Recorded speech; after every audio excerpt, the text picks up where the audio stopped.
How many of you have old TV sets? You know, big, boxy, and annoying in every way. I had one. Just one.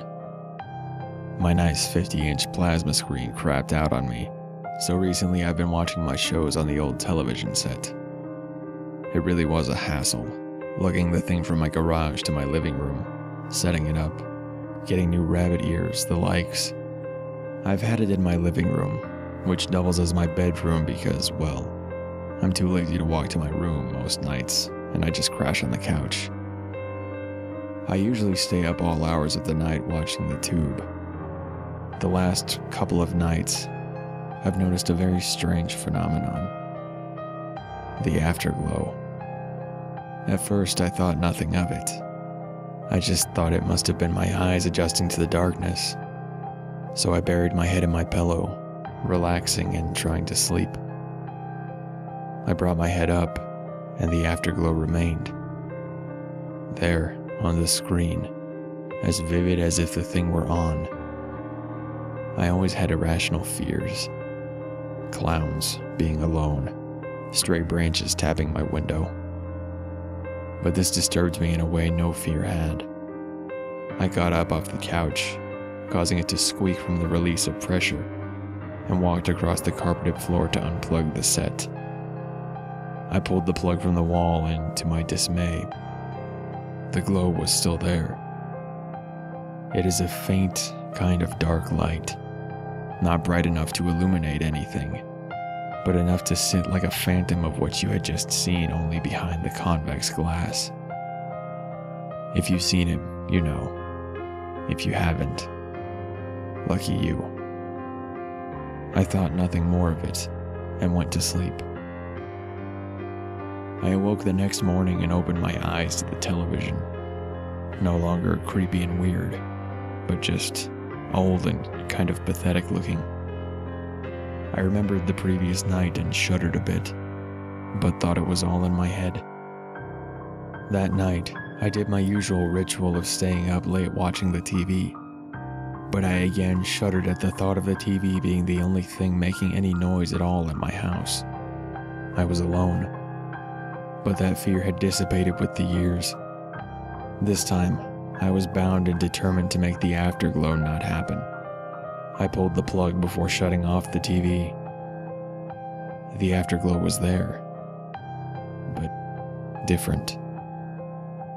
Now there was an egg shape in the middle of the screen. I thought it may have been from pulling the plug, but I thought nothing of it and laid down, defeated by this relic of the 1970s. I laid with my face away from the television, almost too afraid to look at the screen. I fell asleep, but had terrible sleep. Nightmares plagued my slumber. Their origin was unknown. I don't even remember what they were to a point, but I do remember the background was the afterglow. Why was it so frightening? What made it so creepy? The next few nights I just unplugged my TV from the wall after watching my shows, turned my head, and laid down facing away from the set, and not looking back at any time, fearing what I might see. The glow. The devilish, horrid glow. It isn't scary. Why am I afraid? I thought over and over. I slept like this for weeks, until one night, something bothered me deeply. The sound of breathing. It was labored and harsh. I held my breath to make sure it wasn't my own. I almost cried when I could still hear it. I decided to face my fear and look at the TV. That was a bad choice on my part. I should have just slept and ignored it, but no, I had to look. I turned to the glowing screen, and in horror, I realized what the ovoid shape on my screen was. It was a face. vague but there in the glossy convex screen, one of pure terror. It looked as if it had seen something truly terrifying.